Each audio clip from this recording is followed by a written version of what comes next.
오늘 함께 보실 하나님의 말씀은 예레미야 10장입니다. 말씀 봉독은 6절에서 10절까지 하겠습니다.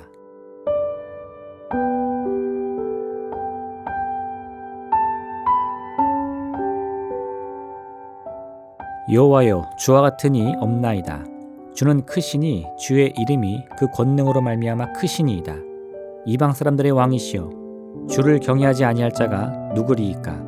이는 주께 당연한 일이라. 여러 나라와 여러 왕국들의 지혜로운 자들 가운데 주와 같은 이가 없음이니이다. 그들은 다 무지하고 어리석은 것이니 우상의 가르침은 나무뿐이라. 다시스에서 가져온 은박과 우바스에서 가져온 금으로 꾸미되 기술공과 은장색의 손으로 만들었고 청색 자색 옷을 입었나니 이는 정교한 솜씨로 만든 것이거니와 오직 여호와는 참 하나님이시요 살아계신 하나님이시요 영원한 왕이시라. 그 진노하심에 땅이 진동하며 그 분노하심을 이방이 능히 당하지 못하느니라. 아멘.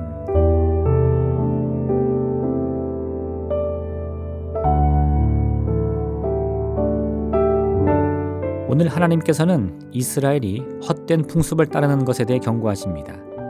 본문이 말씀하고 있는 헛된 풍습이란 신이 아닌 것을 신이라고 여기며 믿는 행태를 일컫는 것입니다. 인간은 자신보다 더 큰 힘을 기이하게 여기며 그것을 하나의 거대한 힘으로 여기는 경우가 있습니다. 그래서 고대로부터 거대한 바다와 강물은 늘 두려움의 대상이었습니다. 물결이 잔잔할 때의 바다는 인간에게 큰 이로움을 주지만 거센 파도와 물결은 언제든 삶의 터전을 순식간에 앗아가는 무서운 힘으로 느껴졌습니다. 바다뿐만이 아닙니다. 하늘의 해와 달 그리고 여러 별들 역시 늘 인간의 숭배의 대상이 되었습니다.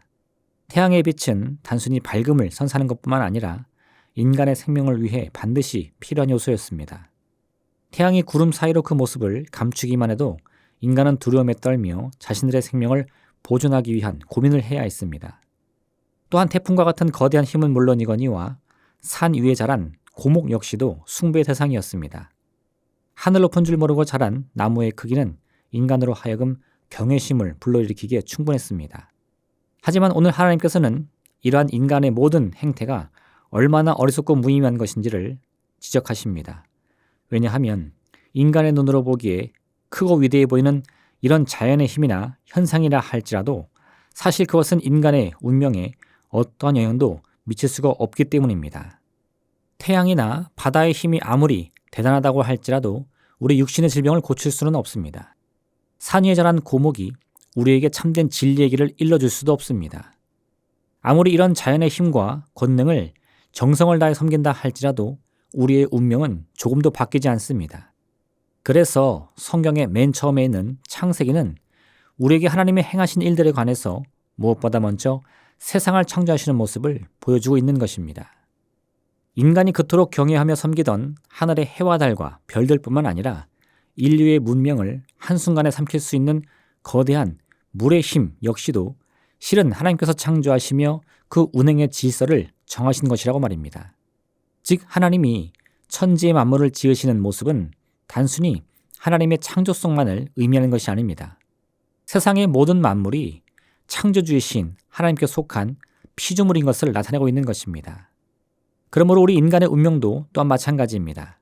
우리 운명은 우리와 같은 하나님의 피조물의 손에 달려있는 것이 아닙니다. 아무리 큰 자연의 힘이라 할지라도 우리 운명의 주관자가 될 수는 없습니다. 하나님만이 우리의 유일한 창조주요 운명의 주관자가 되시는 것입니다. 만약 이스라엘이 이와 같은 사실을 진심으로 믿고 의지했다면 어떠했을까요? 그들은 시시각각 변하는 주변의 환경을 바라보며 마음 졸이는 일은 없었을 것입니다. 때로는 아수르나 바벨론과 같이 이스라엘의 힘으로는 감당할 수 없는 원수의 세력이 몰려온다 하더라도 스스로 낙심하거나 절망하는 일도 없었을 것입니다. 그와 반대로 자신들의 운명을 바꾸기 위하여 아무런 힘이나 능력도 없는 거짓 우상을 섬기는 일도 없었을 것입니다. 여기서 말하는 우상이란 단순히 신의 형상으로 빚은 종교적 대상만을 의미하는 것이 아닙니다. 때로 우리 자신도 모르는 사이에 우리 운명의 결정을 위하여 의지하는 모든 것을 가리키는 것입니다.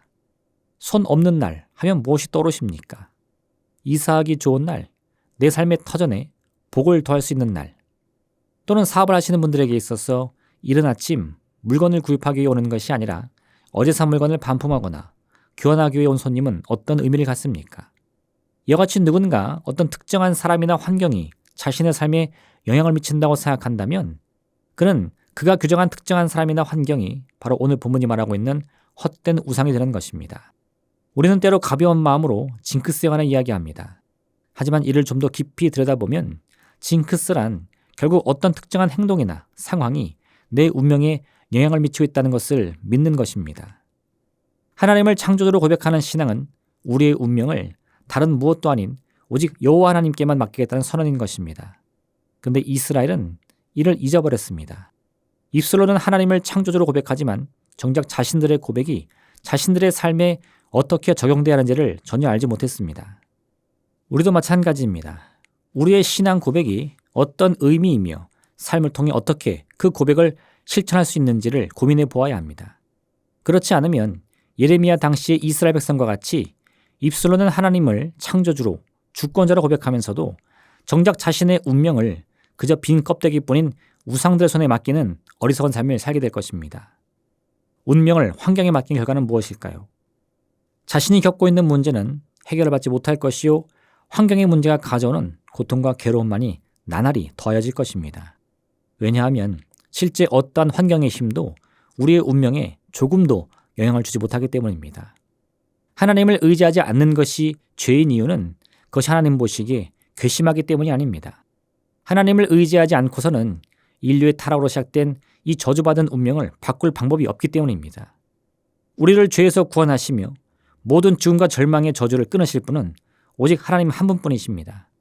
그렇기 때문에 인류의 죄로 인하여 찾아온 이 삶의 고통과 슬픔과 문제는 오직 하나님의 힘과 권능에 의해서만 해결을 받을 수 있는 것입니다. 예수님께서는 불의한 재판관을 찾아간 여인에 관해 말씀해 주십니다. 억울한 일을 당한 과부가 있었는데 그녀는 그 마을의 재판관을 찾아가 자신의 억울함을 날마다 호소했습니다. 그런데 이 재판관은 불의하기로 소문이 자자한 사람이었습니다. 사람을 업신여기는 것은 물론이거니와 하나님조차 두려워할 줄 모르는 너무나 교만한 사람이었습니다. 그럼에도 불구하고 이 여인은 재판관을 찾아가서 갖은 멸시와 비난 속에서도 자신의 억울함을 호소합니다. 왜일까요? 자신의 문제를 해결할 수 있는 힘이 오직 이 재판관에게만 있음을 알고 있었기 때문입니다. 하물며 우리 운명에 관한 문제를 해결하는 데 있어서 어찌 우리 눈에 보기 좋다고 해서 거짓 우상을 의지하겠습니까? 하나님을 의지하는 것은 두려움 때문이 아닙니다. 하나님께서 진정 우리의 운명을 저주에서 축복으로, 슬픔에서 기쁨으로, 절망에서 소망으로 바꾸실 능력이 있으시기 때문인 것입니다. 오늘 하루 여튼 믿음만을 가지고 우상이 아닌 오직 하나님을 믿고 신뢰하는 여러분 되시기를 부탁드립니다. 기도하겠습니다. 사랑의 하나님 아버지, 우리 운명의 주관자가 누구십니까? 오직 여호와 하나님 한 분뿐이십니다. 그러하기에 지금 당장은 이 삶의 여러 환경의 문제들이 우리를 좌지우지하며 우리의 모든 운명의 걸음을 인도하는 것처럼 보인다 할지라도 그러한 속임수에 넘어지지 않게 하여 주시옵소서. 다시 한번 우리 마음을 굳건히 하여 우리 운명의 진정한 주관자이신 주님만을 믿고 의지하게 하여 주옵소서. 그러므로 하나님의 이름을 의지하여 우리의 모든 고통과 괴로움과 슬픔의 제목들을 주 앞에 맡기며 이 모든 문제를 해결하실 주님을 기대하는 복된 하루 되게 허락하여 주옵소서. 예수님의 이름으로 기도합니다. 아멘. 하늘에 계신 우리 아버지, 아버지의 이름을 거룩하게 하시며 아버지의 나라가 오게 하시며 아버지의 뜻이 하늘에서와 같이 땅에서도 이루어지게 하소서. 오늘 우리에게 일용할 양식을 주시고 우리가 우리에게 잘못한 사람을 용서하여 준 것 같이 우리 죄를 용서하여 주시고 우리를 시험에 빠지지 않게 하시고 악에서 구하소서. 나라와 권능과 영광이 영원히 아버지의 것입니다. 아멘.